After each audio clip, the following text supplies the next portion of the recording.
कृष्णा नदीत उडी मारलेल्या युवकाचा मृतदेह तिसऱ्या दिवशी सापडला।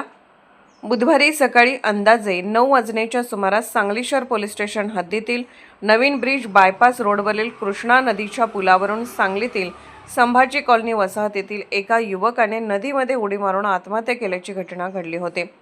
घटनेची माहिती मिळताच सांगली शहर पोलीस ठाण्याचे अधिकारी कर्मचारी घटनास्थळी दाखल होऊन घटनेची माहिती व प्राथमिक चौकशी केली। त्यानंतर काही मिनिटातच स्पेशल रेस्क्यू फोर्सचे आपत्कालीन पथक घटनास्थळी दाखल झाले। घटनास्थळी पाहणी करून पाण्यामध्ये शोधकार्य सुरू करण्यात आले।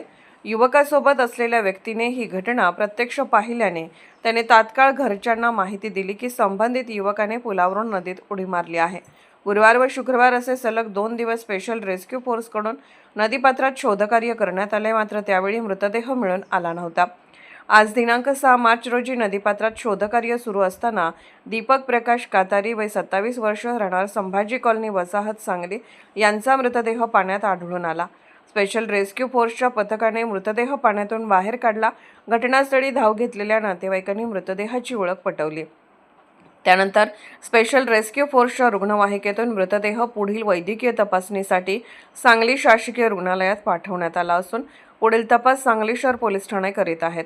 शोधकार्य करणारे स्पेशल रेस्क्यू फोर्सचे सदस्य कैलास वडर, राजू मोरे, सागर जाधव, महेश गव्हाणे, सदाशिव भोसले, इर्शाद कवठेकर, आसिफ मकानदार, कृष्णा हेगडे।